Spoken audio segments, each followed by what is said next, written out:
note that we run at the spring, early summer of each year. And we've had some distinguished participants in the past who've been able to lecture to us. Particularly, we're looking for major figures and particularly around UK government policy in areas important and dear to the Institute. And we're delighted that Professor Chris Johnson speaks to us this year, DSIT's Chief Scientific Advisor. And with his particular expertise, he's going to talk to us around ethics, regulation, and innovation on the digital frontier. Could I have the next slide, please, Helen?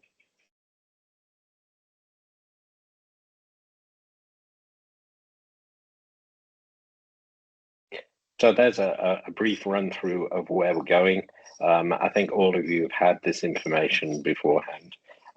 Just a little bit of housekeeping before we start. Next slide, please, Helen.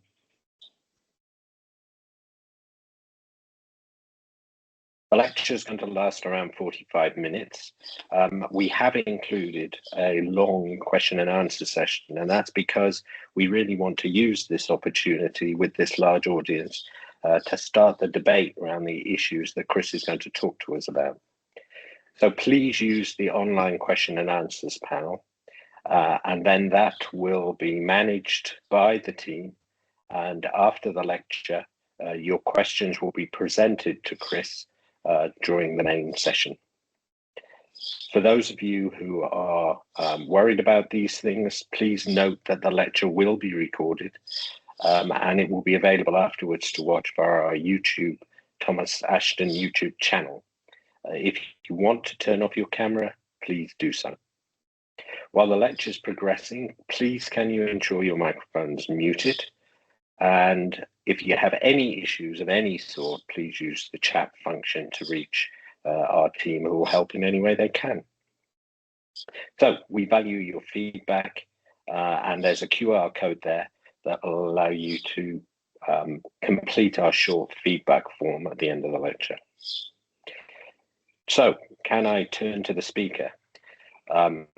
Chris is the Chief Scientific Advisor at the Department of Science, Innovation and Technology since July 2004. But before then, he's been Head of Computing in Glasgow and then Pro-Vice Chancellor at Queen's University, Belfast.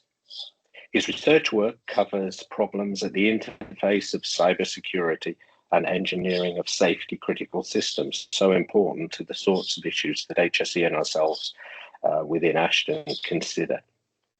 And particularly the ethical introduction of machine learning has been one of his more recent interests.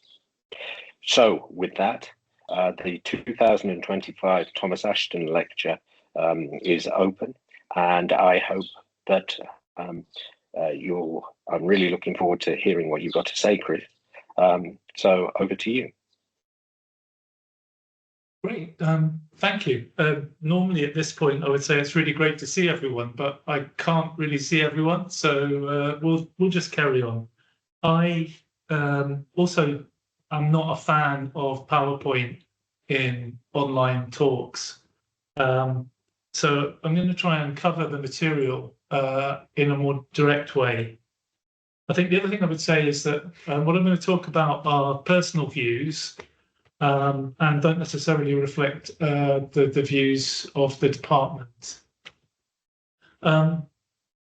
So there are two main themes to this talk. The first one is something that I read when I looked up the Thomas Ashton Institute's website, and it said that one of their primary aims was to be an interdisciplinary research institute concerned with the understanding of failures that occur in the world of work leading to injury or ill health. And that is something that we're going to come up and discuss throughout this talk. And kind of the tension of the talk and why I've kind of structured it this way is there's two parts. The first part, I'm going to deal with an environment where there have been many, many previous failures, and we've had fairly mixed success in learning from those failures to ensure safety. So I'm going to talk about building safety, in particular the Grenfell fire, and some of the lessons that emerged from that. And I was an expert witness to the public inquiry of that major incident. And I'm going to kind of contrast that with the second part of the talk, which is going to be about machine learning in very high reliability, safety-related environments. And obviously, in those situations, we don't have a lot of information about how they might fail. But it's absolutely critical, I think, to the future of the social and economic well-being of many countries around the world, that we learn how to introduce machine learning into safety and high integrity environments with ethics and with confidence. And hopefully we'll try and avoid the failures that we've seen in other industries. So that's kind of the parts of the talk. First part is about what we've learned about safety and about failures in building and built environment. And then the second part is going to be about this new world of machine learning and regulation. And regulation, if you like, is a kind of an underpinning topic that we'll come to throughout this talk. So that's the first sort of overview of what we're going to do. And then the second thing is, and if you don't remember anything, remember this. So something that has inspired and motivated me every day that I've got up for this job that I now have within departments of science, innovation and technology is something that Einstein said. Einstein said, a ship is safe in its harbor, but that's not what it's for. And why that's important to me and motivates me is many of the technologies that we are looking at today come with ethical complexity and social complexity. And we could choose not to adopt them or to ignore them, but that's not what they're for. In other words, I really believe that if we are ethical, if we understand who we are and what moral values we aspire to, then we'll be able to use these technologies with a high degree of confidence. If we don't have those moral values, then I think there will be real trouble. And I think issues of fairness, bias, inequality, lack of transparency will be a side effect of the introduction of these technologies. So I'm an optimist, and hopefully I'll manage to convince you as we go on. Okay, so let's start with regulation, which is the first part of the title. One of the most recent changes in the UK regulatory landscape was the creation of the Building Safety Regulator. And obviously the Institute here is closely associated with the Health and Safety Executive, and the Building Safety Regulator was created within the Health and Safety Executive as a side effect of the Building Safety Act in 2022. And it's established with the requirement to regulate high-risk buildings, the safety standards of all buildings, and help professionals in the design, construction, and building control to improve their confidence. So I have a real personal interest because I've spent 4 of the last years of my life working on the public inquiry that led to that decision to create a building regulator in the UK. And that was as a result of a fire that took place in June 2017 on the 24-storey Grenfell Tower. It burnt for more than 60 hours, which is something that's a real wake-up, if you like. 70 people died at the scene, 2 people died later, more than 70 people were injured, with 233 people escaping. My role was to look at the communication failures in the tower, and those failures emerged from a variety of reasons. If we look at one aspect of it, I started off by looking at breathing apparatus. So the fire crews that go into the tower, many of them had breathing apparatus on, and they had radio systems that were embedded within the face mask or attached to the face mask of that breathing apparatus. And they were deliberately designed to be able to communicate over relatively short distances. Their power was limited. And the power was limited for 2 reasons. One is that they were what's called intrinsically safe. So the power should not lead to secondary explosions through gas leaks. The use of electrical tools should not increase the risk to the fire crews going in. And the second reason was that it also reduced interference. So if you put a large number of firefighters into a building and they're all on the same radio channel, if one talks, then the rest will be interrupted, if you like, by those communications.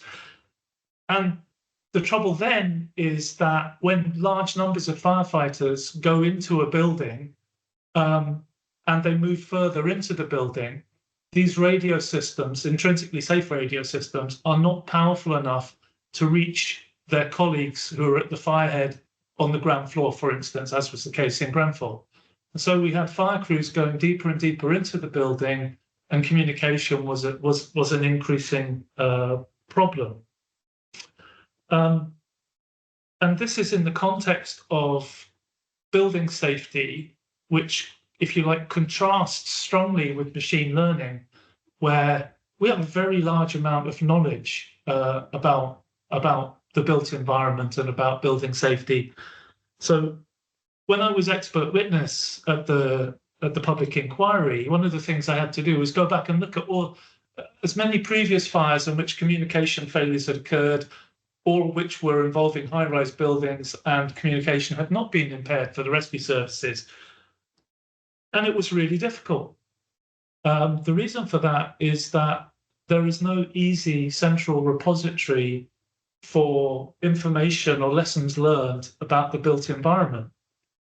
And I'm used to working in the space and transport industries, where we could go to the Air Accident Investigation Branch or the National Transportation Safety Board and get really rich information about previous incidents that have occurred. If we look in the built environment, we could look at, say, the King's Cross fire. For those of you in the UK, this list may be more relevant, but I promise you that I'd be very surprised that there'd be anybody that knows of all of the fires I'm about to list here. But the King's Cross Underground fire, the Bethnal Green Road fire, the Harrogate Court fire, the Balmoral Bar fire, Lakanal House fire, Oldham Street fire, and we could add as well the World Trade Center and also the response to the 7/7 bombings. In all of these incidents, to a greater or lesser extent, communications failed in a way that strongly resembles what we saw during Grenfell Tower. But it took me better part of 6 months to get the official reports into each of these incidents. And as you'll have seen at the start of this talk, the Thomas Ashton Institute is focused on learning from failure from past events. And there's just a basic visceral need in some industries to enable the public and professionals to gather information about previous incidents.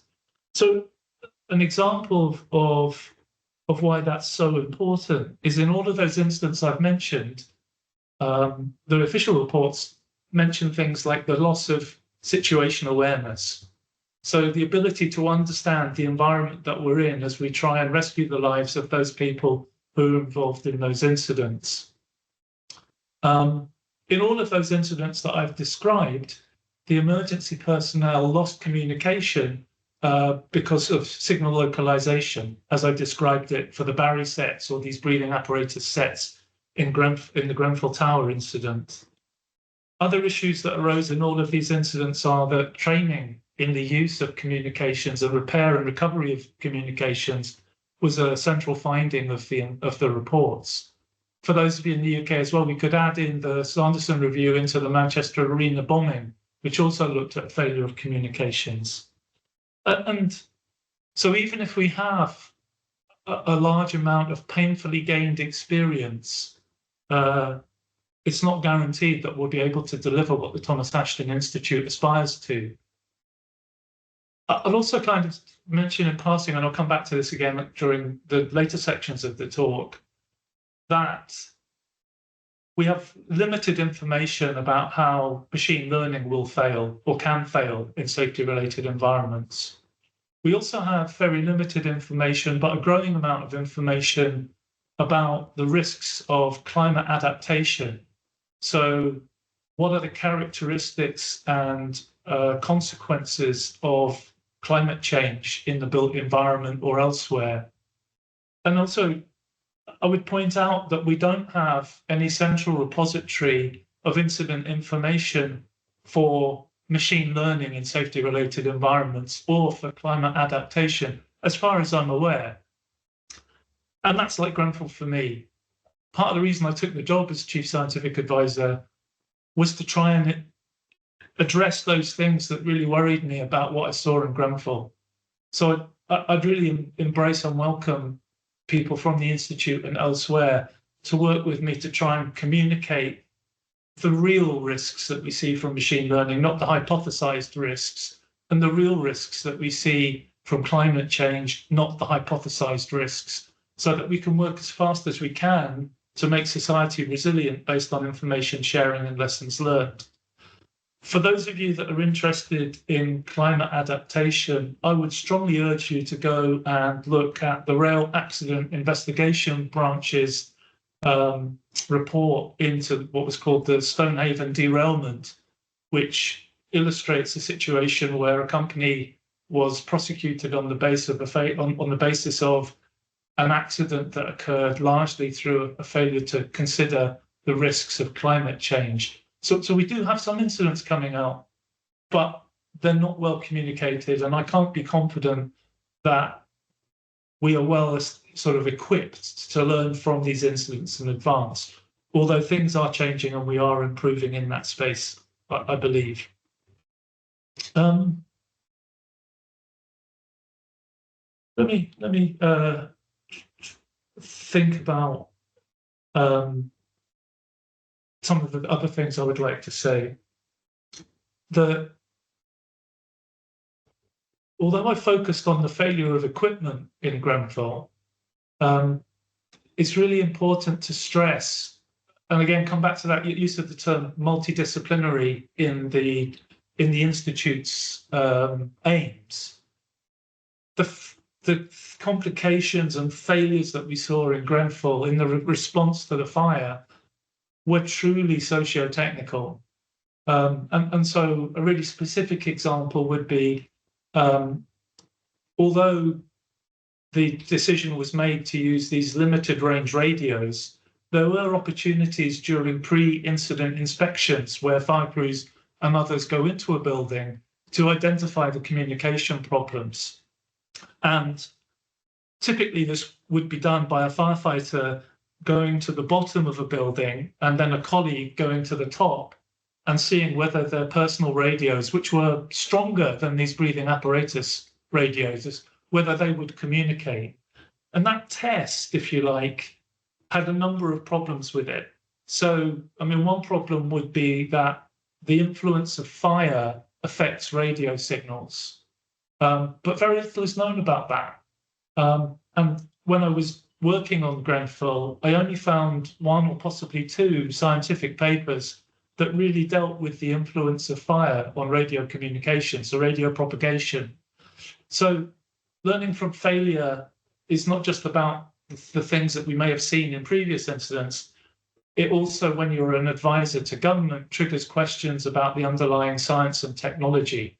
So learning from failure is not just about the incremental changes that you might make to equipment, it's also about the policies, methods, and regulation with a big R that surrounds the industries. I mentioned that Grenfell is socio-technical as an incident, and this kind of relationship between society and technology can be illustrated in another way. So I mentioned that the radio waves were relatively restricted by the power of the breathing apparatus equipment. And they used, the fire service and other emergency crews used something called leaky feeders to address that problem. And that is a cable that would be run inside a building, deployed by firefighters and others during the emergency. And these cables could be attached to boosters. And they leaked radio signals, which is normally not what you want because it would create interference. But if a radio signal won't propagate, then you can pick up a signal leaked from these cables that were deployed to, if you like, boost the signal.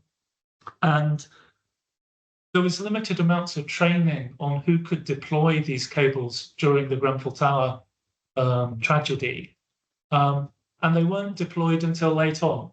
Part of the reason why they weren't deployed earlier is that you can imagine trying to get families out of such a hazardous environment you don't want them to be tripping up over cables that are in the smoke-filled stairwell. So first of all, there's a natural human concern over the side effects of putting cables into the environment to improve communication. You may have caused issues through that. And then another point is that only certain firefighters were trained to deploy those cables. And during the incident, the inquiry concluded that they deployed the wrong type of cables. So the cables that were deployed inside the tower were data repeaters associated with information from the breathing apparatus. They weren't radio repeaters. And so here you've got a situation where you had limitations of the technology that were well understood from previous incidents. You had potential solutions, but a hesitation to use them because of the side effects they had to the occupants of the building. And then you also had limited training, which meant that when the decision was made to deploy them, the wrong equipment was deployed. So hopefully you'll get an overview from that this is characteristic of many complex accidents in which technology, social aspects, attitudes to risk, attitudes to training, all interacted to create a very high risk situation for the building occupants. The other thing I would say is that almost all of the communications equipment deployed into Grenfell Tower were subject to procurement exercises. So the majority of them were obsolete at the point at which they were used, and delays in the procurement cycle potentially exposed the public to additional risk. So we're coming to the end of the first part of the talk. I just want to take a pause and reflect a little bit on the personal issues about what it's like to be an expert witness at something like this. So you work with the inquiry team to prepare the technical aspects of your evidence, and that took in my case maybe 2 years. And you produce a report to the best of your scientific knowledge, and your preoccupation is not to necessarily prove a point, but to inform the court. Your job is to help them understand what happened on the night of the fire. And it's extremely nerve-wracking because at the end of that, you're called for cross-examination by a barrister. And a barrister, and you can see it all on YouTube, by the way, my cross-examination, the barrister takes you through your evidence and challenges your evidence, especially in areas that might not be clear.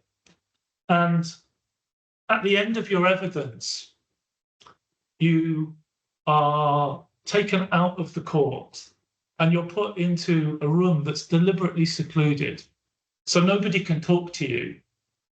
And what happens then is that all of the parties to the inquiry, to the public inquiry, who might be, say, people who were using the apparatus that you discussed, but more importantly, it included the relatives and families and also survivors of the fire.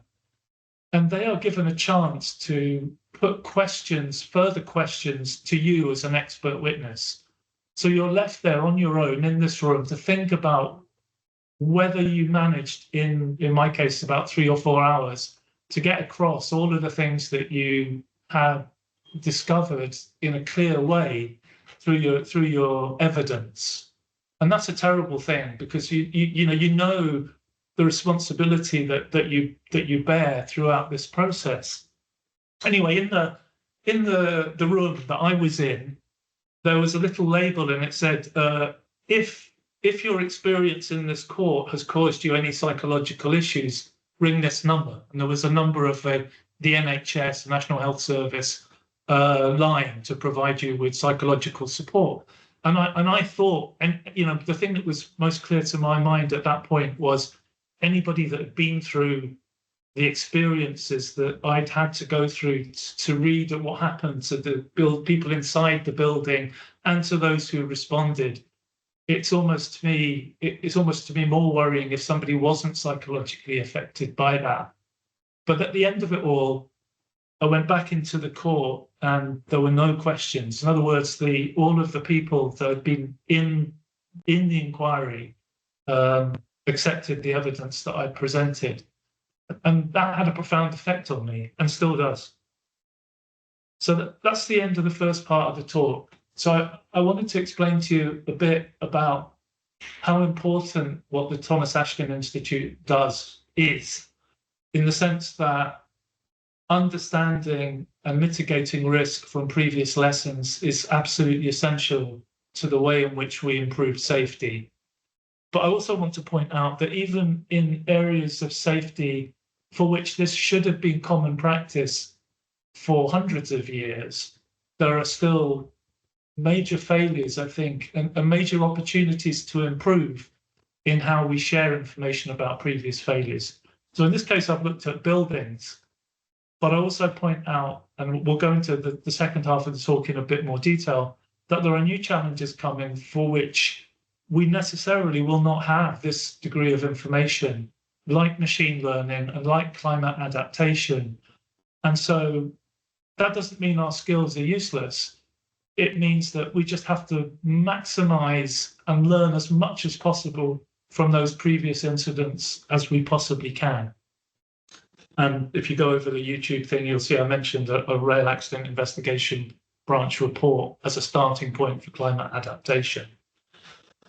So we're going to go into the second part of the talk now.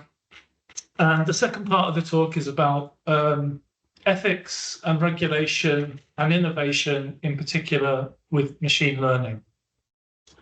And I really want to challenge people in the sense that the things that got me involved in Grenfell, the things that I learned from Grenfell were not technical. They're about the importance of ethics and values in engineering. And those things I've carried forward to my new job as a chief scientific advisor. But I also, within this department, we have a special care for artificial intelligence. And I think it's super important that we understand and are clear about the ethical implications of what we're doing. But remember also that at the start of this talk, I quoted Einstein, who said, a ship is safe in its harbor, but that's not what it's for. So I personally believe that we need to make use of machine learning and embrace it, but we need to accept responsibility for the ethics of what we're doing. So let me try and the other part I want about this second part of the talk is I'm an engineer, and I don't just say that ethical values are great and I'll list them. I'm going to talk to you about the ethics that I believe in with machine learning. But I really want to tell you about how you then do the engineering and how you build something that, if you like, obeys the laws that you want to follow and embodies the values that you want. So, all right, let me try and put some material into this. I spent some time looking at extremely high reliability applications of machine learning with military applications. And so ethics are really important. I won't go into the details of any of the specific work I've done, but I will talk you through general ideas and general approaches. So NATO posited a number of ethical requirements before you could use machine learning in military applications. And they include things like lawfulness, responsibility and accountability, explainability and traceability, reliability, governability, and bias mitigation. Let me try and go through some of those. Let me take explainability and traceability first. A lot of machine learning algorithms work by statistical observation of large amounts of data. So if you want to make an inference, if you want to make a decision based on something new, and you look at many millions or billions of factors that influence previous situations, you can then try and see if there's similarities or patterns and make predictions or judgments based on what you saw in the past. But because you're using billions of training cases, you may not, as a human observer, be able to understand which one of those training cases or which part of those many billions of training cases influenced the judgment that you then received from the machine learning algorithm. So in other words, you receive a piece of advice, but you haven't got the time or the capability or the bandwidth to go back and understand or trace why it reached that particular judgment. And of course, if a machine learning tool is allowed to learn over time, the thing that caused the decision in the past may not be a valid explanation of the prediction that you receive in the future. So explainability and traceability are really important. Like if you're making a decision, a life and death decision, and you can't explain it, how would you then stand up in court? Where is the legal responsibility? Where is the ethical responsibility? And why that's such an issue for people like me is I genuinely believe machine learning can transform the social and economic lives of the people that surround me and the people that employ me. At what point am I confident enough to trust the algorithms? Well, actually, it's not the algorithms, because the algorithms in most cases are incredibly simple. It's just the fundamentally large volumes of data that we find difficulty in explaining and tracing, as I described, in terms of the decisions. If we take the reliability requirement that NATO proposed, if you train your system in one environment and move it to another, will it still work? So if you train your system to recognize, let's say, farm animals, and you then show it a dog, it's highly likely to think it's a sheep because of the training set. So that kind of generalization can undermine, overgeneralization can undermine the reliability of what you're doing. Let me come to the last of the NATO ones, which I think is in some ways most important, which is bias mitigation. If you apply machine learning in healthcare, the majority of health-related data comes from adults.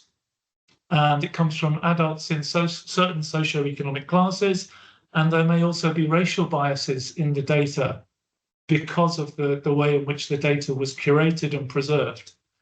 And when you then try and get a recommendation for a child, the recommendation may be biased by the majority of data that was received for an adult. And these biases, if you like, undermine a principle called fairness. And so what's on my mind in this part of the talk is that I can talk to you about fairness, and I will talk to you about fairness in a minute, but how do you show that a computer program is fair? Like, it's the same as safety in a piece of software. Like, let me talk about a specific example to kind of give you an illustration. So if I go to an online shopping platform, it could decide that people in the postcode where I live fundamentally untrustworthy based on a poor payment history in the past. And it could then decide to filter any product that I ask for that costs more than £20 or 50 euros, whatever you like. In other words, it makes an assumption about me and it limits what I can have access to, not based on me as a person, but based on what it's learned. But postcode or the area that you live is not a valid indication of your trustworthiness or your financial credibility. So that's fundamentally unfair, in my view. And in the UK, we have a Competitions and Markets Authority that's looking at this. But you can see how, used in an unethical way, machine learning could embed biases. But how do you know that something is fair? Because your system could be learning in the background, and it might have had what looks like a fair behavior for a year. And you could say up until that point it's fair, but it may tomorrow learn something which undermines your assumption of fairness. So I think that these fundamental ethical issues are really central to how we use and how we gain confidence in machine learning, but they create enormous problems for us as engineers, because what we want to do is to be able to demonstrate or prove to others that our systems are transparent, fair, human-centered, etc. Let me sort of give you some examples of how you might go about establishing fairness. And unfortunately, I have to use some technical terms, but just to give you an idea that there are engineering approaches. So there's something called counterfactual fairness. And that what counterfactual fairness says is if you trained your system in, say, the UK, you would then be obliged to test it to demonstrate that it was equally fair in another country. And it's called counterfactual fairness because you trained the system in one environment and now you have to demonstrate that it would work equally well in a different environment that you hadn't actually trained it in. So that's actually like it's a thought experiment. And for country, you could insert gender, socioeconomic grouping, racial grouping, etc. So it's kind of like a thought tool that helps you generate test cases that you can then apply to demonstrate fairness.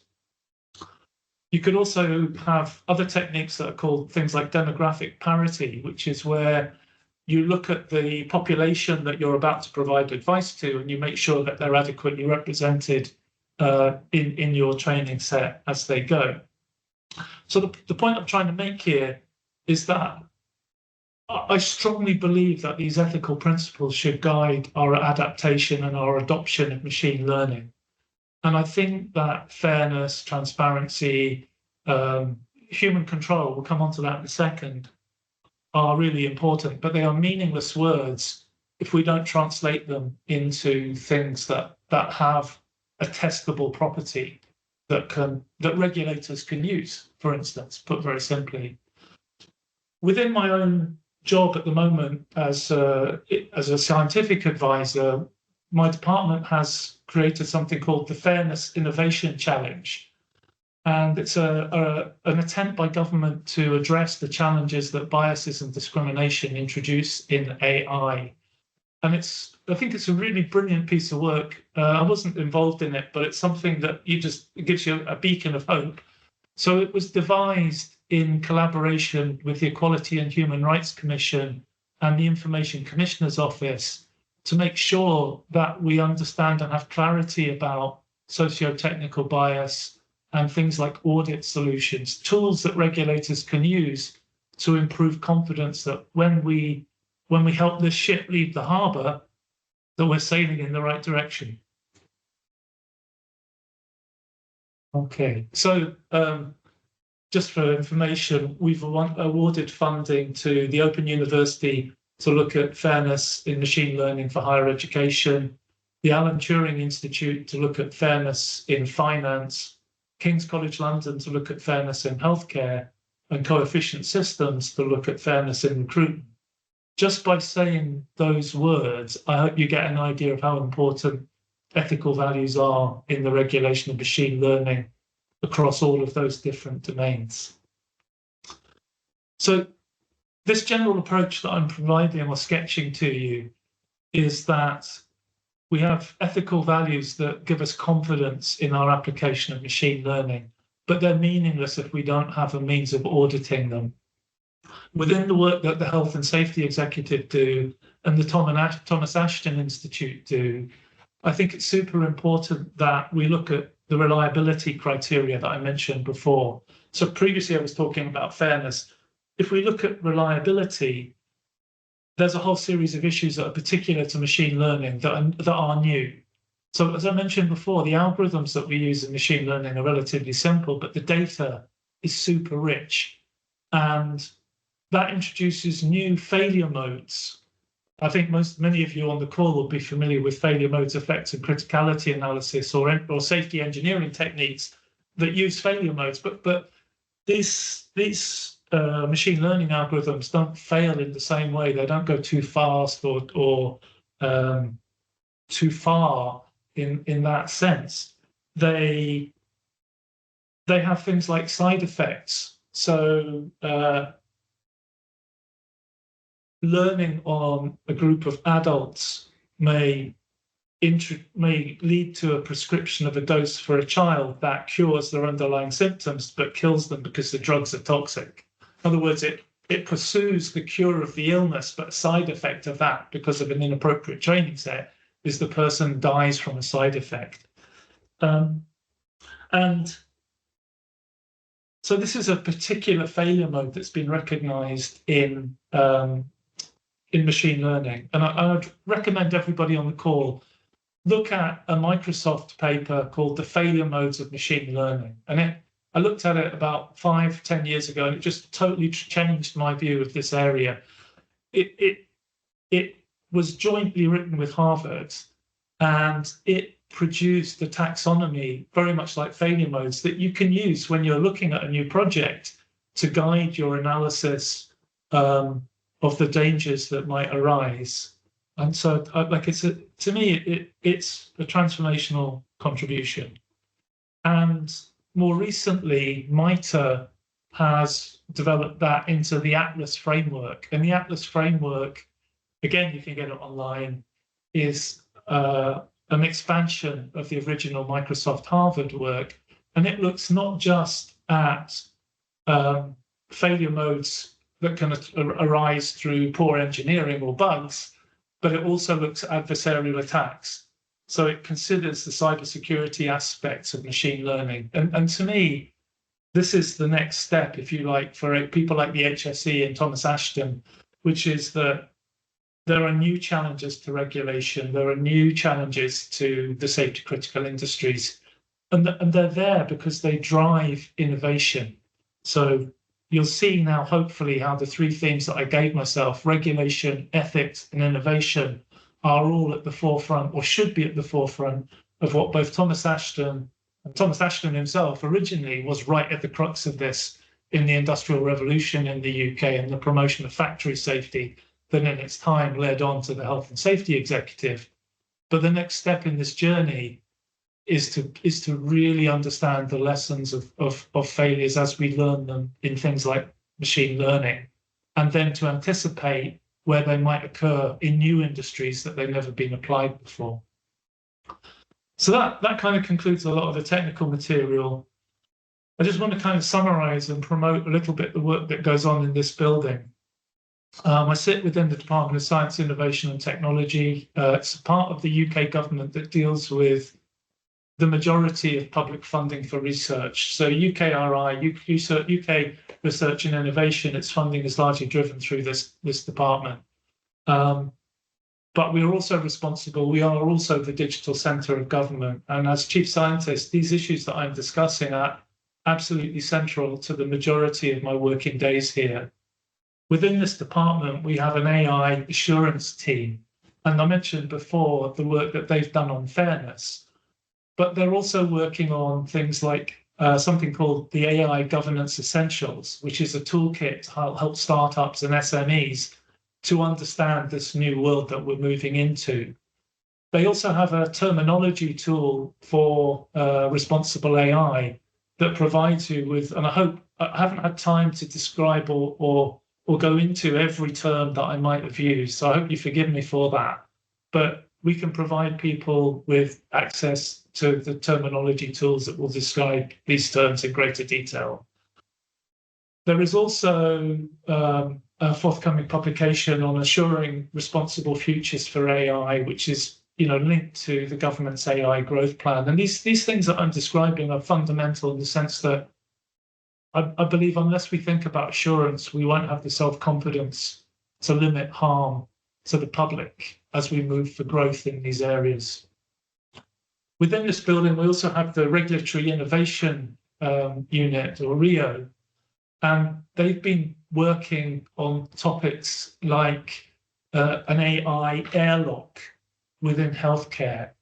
And that's what's called a regulatory sandbox. So if you like, a set of agreements that enable companies and others to develop products with machine learning in and to enable them to test them. So things like transparency or fairness should be identified as key issues early on. And then with support of regulators, companies can have confidence that they meet those requirements going forward. So the Regulatory Innovation Office I've been looking at that. And they're also looking at things like the regulatory barriers and opportunities for the use of RPAS or drones. And that all falls in the context of what I'm describing. So perhaps fairness is less of an issue in the use of drones, but as soon as we allow drones to fly beyond the line of sight, then things like transparency and understanding and anticipating, or human control, understanding and anticipating their future behavior becomes essential, so that humans in conventional aircraft can really learn to interact with them in reliable ways. We also have AC, which is the AI Security Institute. And for those of you that haven't come across it, they've published a research agenda, which is looking at, again, many of the topics I've described today. They're also recruiting people at the moment. So people on this call should take a look at AC. They are very, very interested in learning as much as possible from people with a safety background. The priorities within their research portfolio include things like examining the misuse of AI, how AI might be aiding cyber attacks, criminal activities, dual use, so where scientific use of AI might have an unintended consequence through adversaries. Again, things like human control, fairness, etc. These are all key topics for them. And I haven't got time to go in any more detail except to say that they're part of this broader framework.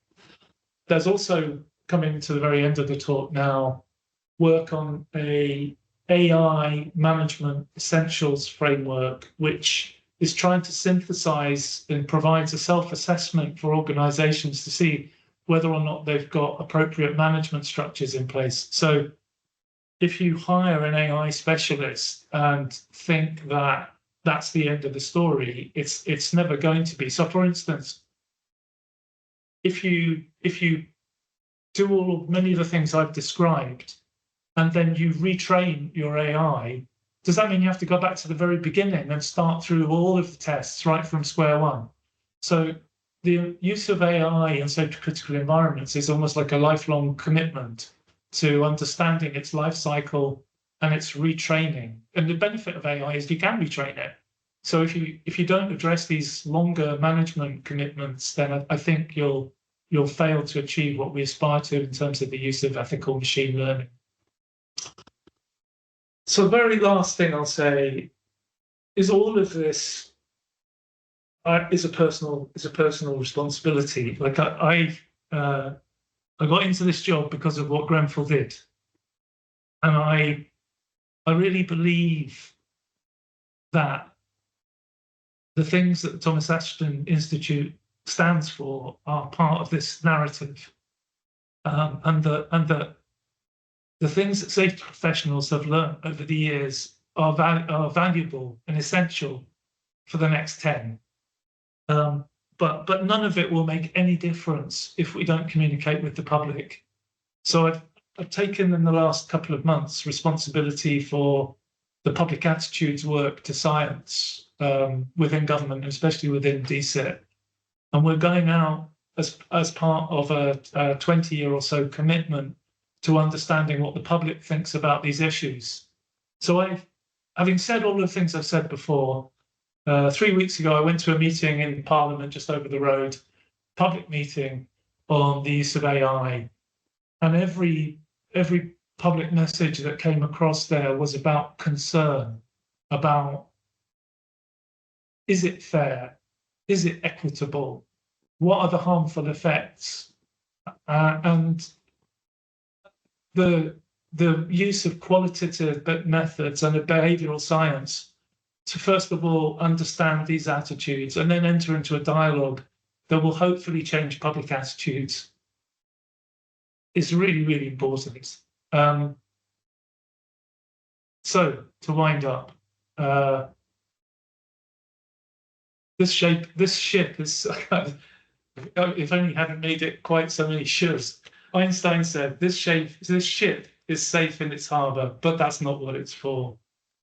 I'm hoping that this talk has explained why ethical foundations provide us with the confidence to take AI out of the harbor. I think that there's huge opportunity in the use of AI and machine learning in high integrity and safety critical environments. And I believe that it is possible by a close observation and acknowledgement of what the safety community has done, but also what the ethics tell us that the public need to have confidence in these technologies, that we can have a prosperous future. Thank you. That's it. Brilliant. Thank you ever so much, Chris. It's Darren from the core team at the Thomas Ashton Institute. I'm going to open it up for questions now, Chris, if that's okay. And we've got a few in the Q&A panel.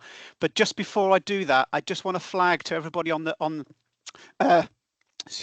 call today that a lot of the documents, the papers, the websites, etc., that Chris has mentioned during his talk today, we've posted some links within the chat for people to get access to those. So just a big thank you for Helen for doing that for us. So without further ado, Chris, if you're happy, I'm just gonna work my way through some of the questions now that are in the Q&A panel. So the first one is from Nicholas Stacey, and Nicola is asking, what are the key similarities or differences between engineering ethics and ethics in other professions, and how do engineers learn about ethics, and whether you think there is room for improvement? Oh, that's a great question. I'm not an expert in ethics. I got into this because I believe they were important, and I have set myself the task of looking at the ethics and what ethics tell me about the systems that I have been involved in. And in some cases, they involve, I could be quite open, they involve military systems. And so you're looking at the ethics of war, you're looking at things like proportionality and so forth. But the difference often is, it's a two-way street. Like I rely upon ethicists to inform me as to what appropriate ethical vocabulary is. But then I have to translate that into engineering. And sometimes there are things which ethicists would desire, but cannot be delivered through the engineering. Let me give you a really specific example that I think everybody should pay attention to. So human controllability is a frequently cited ethical value or ethical aim for machine learning in safety critical applications. So the human should be aware of and then always be able to intervene in the system that can control. The honest truth is that humans are not in that level of control of existing systems. So I know on the call there are some experts in air traffic control. Right now that they can do that, but in the future that may not be the case. And as traffic levels increase, what does human controllability mean in that context? Similarly, in things like control of an aircraft, without the air data inertial reference unit part of the aircraft, the pilot could not pilot that aircraft. So human controllability has real limits. Even if we were to say, okay, the human must have some more direct form of control than is absolutely necessary with machine learning, can you still guarantee that in the presence of failure? So I could enable people to understand or have critical information from a machine learning algorithm, especially like a remote drone, for instance. But if the communication link fails with that drone, I just physically cannot enable human controllability. So at that point, I'm going to have to rely on the machine learning to safely, quote unquote, land the drone. So it's kind of, there is a really active discussion between ethicists and engineers about the boundaries of what they think are absolute conditions. Does that make sense? Yeah, so absolutely. And I hope that answers Nicholas' question, Chris. It's a really important question. Yeah, definitely. I don't think a lot of ethicists have thought in detail about the applications that we're talking about here. Yeah. Okay, I'm going to move on to the next question, which comes from Neil Bourne, our co-director. Firstly, he starts by thanking you for the lecture this afternoon, and he asks, what checks would you impose on developers to best design and maintain digital systems so as to ensure resilience for evolving cyber threats while safeguarding privacy, trust, and ethical use of data? Yeah, nice easy one there for you, Chris. I think there's a really good community in this place. The UK has got some fantastic groups and people, individuals who are really committed and leading in this. So there's a group in Southampton that run the Trusted AI Research Hub, and they, every time I talk to them, they motivate me, they inform me, and I think staying in touch with people that have been in this place longer than you, or have seen different systems, to me is yeah, I think that's the way I've learned in this. I don't like it. It might. I think it's really important to understand that these are personal opinions that I've given people here. I mean, we genuinely do not know how to do this.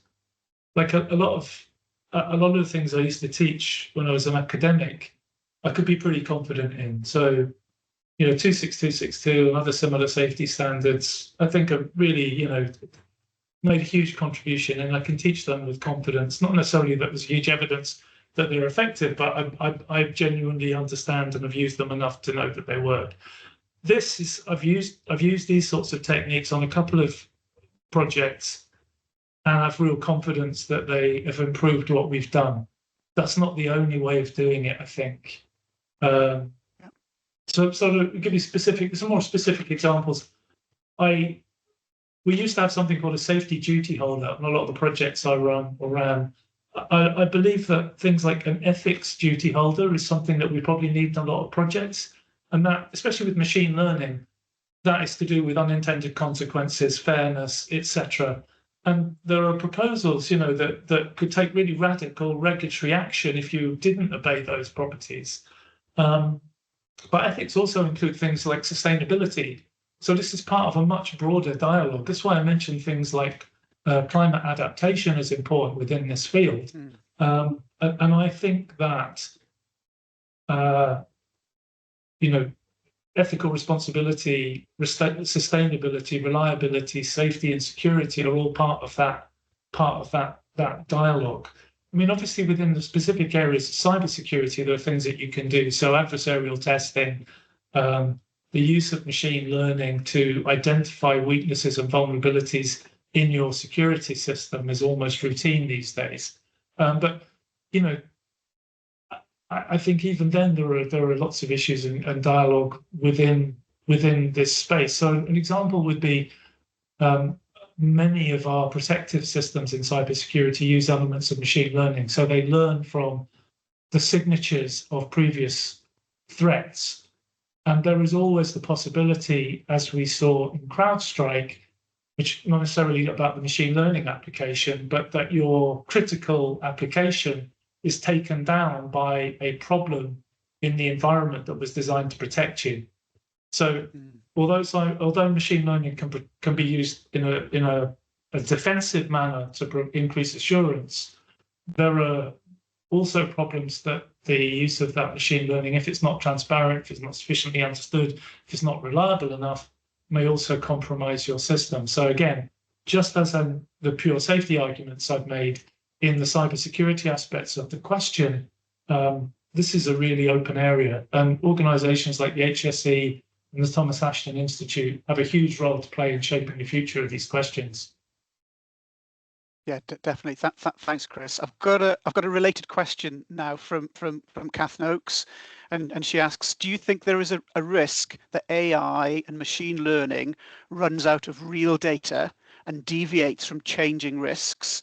And how do we make sure that we make a robust case for still collecting real-world information to ensure that AI remains current for new and emerging threats? I don't know what real data is anymore. Like, it's already the case that other agencies deliberately poison their data so others can't learn from them. That's already the case.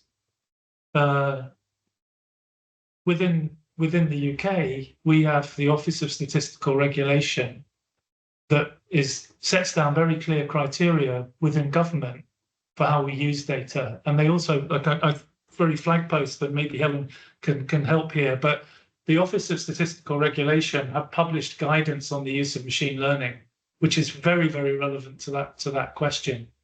But what we have to understand as well is that the large language models that we hear about every day are training on uncurated data sources. So very often they're training on the products of machine learning.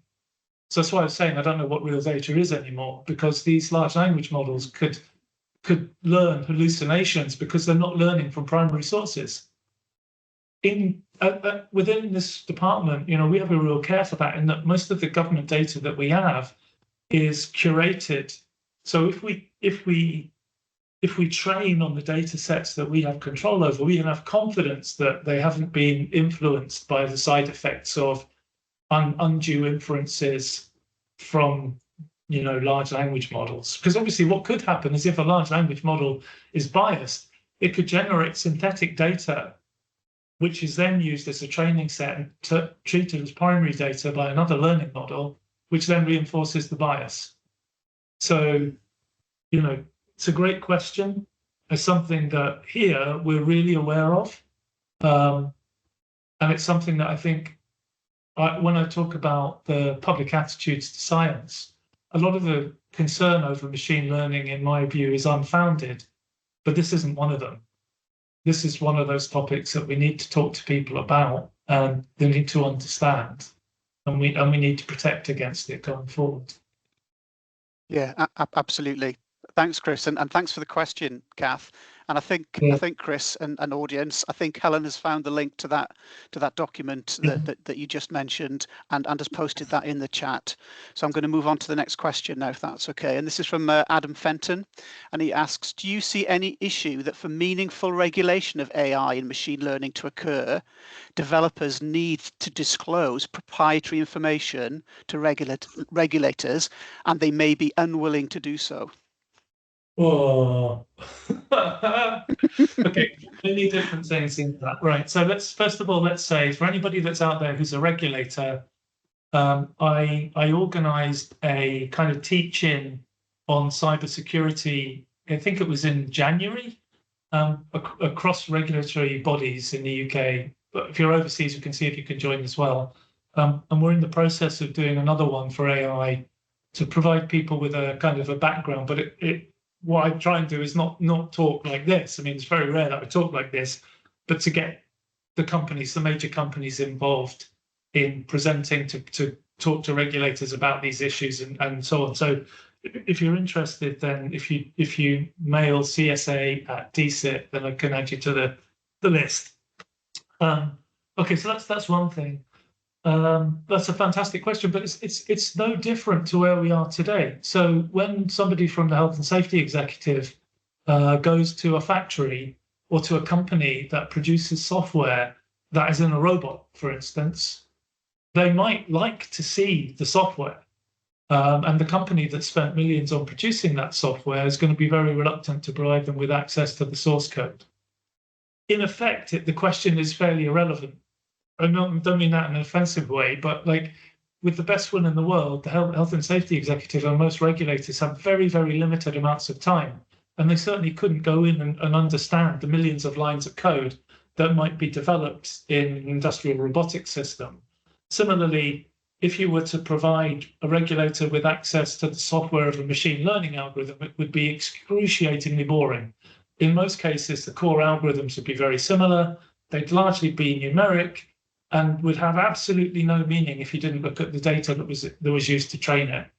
And so even if you had access to the weightings, for instance, in a connectionist model, you'd not be able to do anything with them. And so we need to really look at new methods for how we regulate those pieces of code.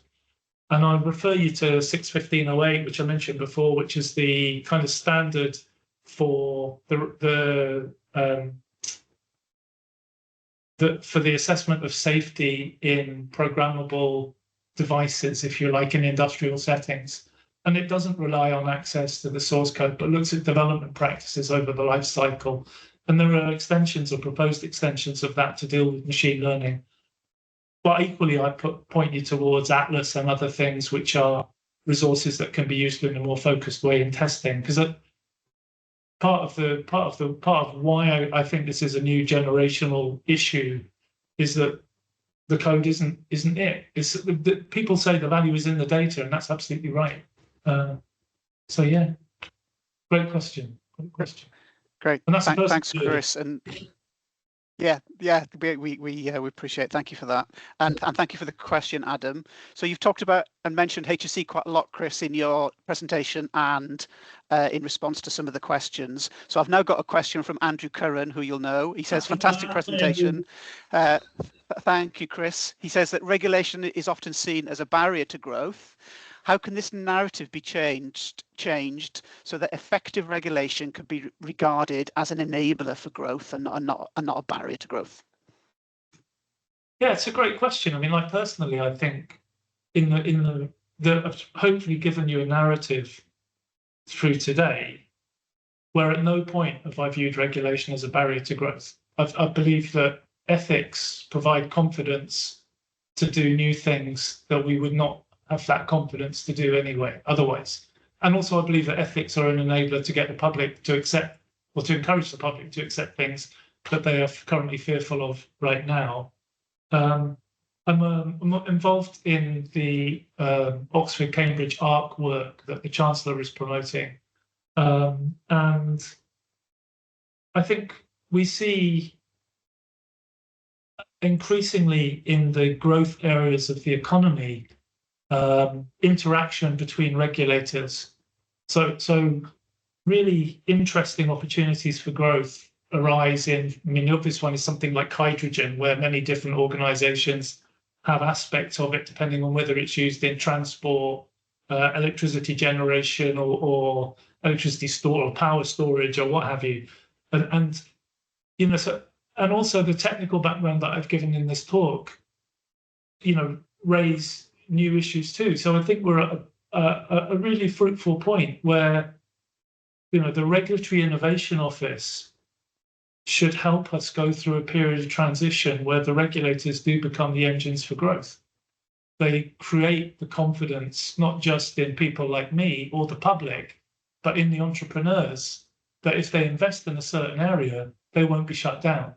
So there's, again, I point you to another thing, which is the Royal Academy of Engineering has a new cohort scheme for training venture capitalists in deep tech. I hate that word. And the whole point there is that you encourage risk takers and financial people to have confidence to invest in these new technologies. So AI in healthcare, you know, machine learning in air transportation. And they won't do it if they think that a regulator might intervene in a destructive way. But I've never felt that. I felt that what I need to do is personally is to work with regulators to take the real value in what they do today and transform it so that it's fit for purpose with these new systems. So let me give you a specific example. A lot of the regulatory landscape in the UK and also elsewhere is based on safety cases. And you might have seen, I don't use a lot of notes, but on my laptop, the only thing I do have are safety case diagrams that I've used in the past. So the thing that structured my whole talk is the safety case diagram of things that went wrong at Grenfell, then a safety case diagram that describes how I tried to convince people to use machine learning in one of the most sensitive areas of the UK. And then I form my arguments around those documents. But those documents are using technologies that people in the health and safety executive and Thomas Ashton would be totally happy with. The new part is adding Atlas or the Microsoft failure modes work on machine learning, and then also the ethics. And I don't think ethics has been used far enough to guide either regulatory intervention or our new technologies, because I think they're top tier values, and they're values that the new generation of scientists and engineers really care about. So, for a lot part of my life, I was teaching teenagers, and they really care about sustainability. They really care about the ethical implications of machine learning. Not all of them, but if I don't have a narrative from my generation that speaks to them about these, they aren't going to trust the things that we do or espouse in the applications of machine learning as ways of leveraging social and economic growth and equality. Yeah, great. Thanks, Chris. And thanks, Andrew, for the question. I'm just looking through the Q&A panel now in Teams, and nobody has posted any other questions for you, Chris. But I'm just gonna open it up to see if anybody would like to raise their hand or ask an additional question. If nothing comes forward, Chris, I'm gonna ask Andrew. Oh, hang on, we've got a new post just popped in. Just bear with me 1 second. So this is from Tony Brown, who I know I work with at the University of Manchester. Hi, Tony. Thanks for the question. He's asking, do you think that our knowledge of AI at this point is sufficient to employ it to advance healthcare in terms of a step change?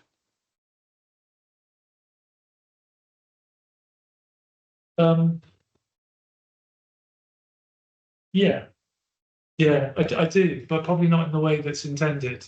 I think, like, I serve on the healthcare mission, so I have a real care about this. I think that probably the question is intended to talk about Da Vinci and things. So Da Vinci is the surgical robot that has transformed many areas of surgery and relies on machine learning, but the surgeon is still very much in control. And there are obvious dangers. So I once ran a workshop, and it was about safety of healthcare innovation. And a company came to me with a proposal or a paper that was something like, forget about safety, look at throughput. And their argument was, so many people die on waiting lists that if you could treat more people, even at a higher level of risk, the long-term outcomes would be greater. I'm not convinced that's an ethical argument in the spirit of what we've discussed today. And similarly, I firmly believe that the use of machine learning in personalized prevention is the way to go forward. So look at those factors that cause disease and really double down on the mitigations before people get them.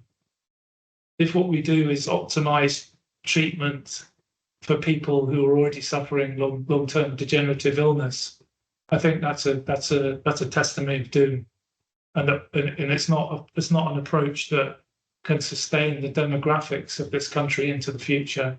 So I believe, together with quite a few politicians around the place and also civil servants, that the prevention is as important as treatment, and machine learning has a huge role to play.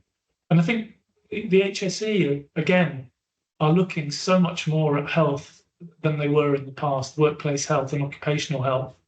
And the demographics and the machine learning applications to identify patterns that lead to illness in ways that we never anticipated, I think is a really, really important issue. Yeah, absolutely, Chris. I agree with that. Thank you. And thanks for the question, Tony.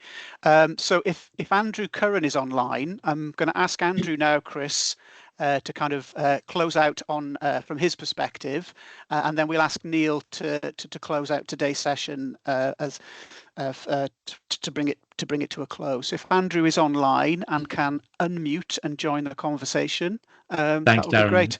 Are you there, Andrew? Have both unmuted and put my camera on, so fantastic. Thank you very much. I know that if you wishes to start, so thank you, Andrew. Thank you. And for those of you who don't know me, I'm Andrew Curran. I'm HC's Director of Science, Chief Scientific Advisor, and also Co-Director of the Thomas Ashton Institute. So, Chris, on behalf of the Thomas Ashton Institute, just wanted to say a huge thank you for your really clear and thought-provoking presentation today, which really met the brief from a Thomas Ashton Institute. And I think you can tell from the questions that people have been really interested and keen to learn more from the talk that you've given us. And I think in particular, your personal insights provided a unique view of the role of an expert, particularly in that really stressful situation when all eyes are on you from all different aspects. And that's something that I think was really thought-provoking as well. So thank you for that. I think also your reflections on the difference between the theoretical and the real world chimed particularly with our experiences in the Thomas Ashton Institute. We're very much focused on that real world approach. And we know that very often the theoretical situation's massively simplified.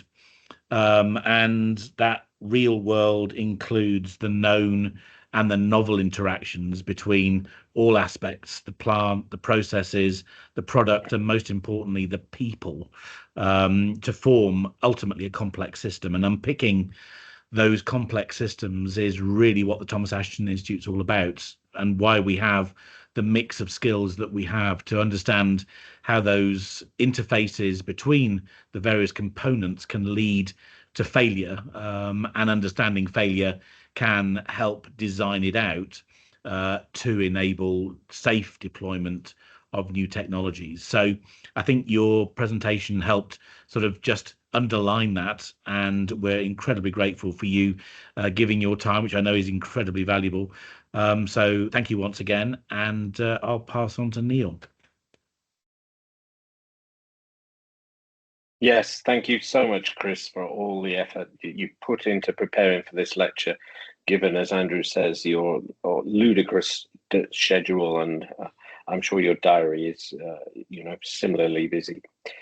We in the Institute are really committed to moving in this space, particularly in the area of the resilience and security that's being led through programs we had, and the use of AI, the use of machine learning in critical systems is something that's very dear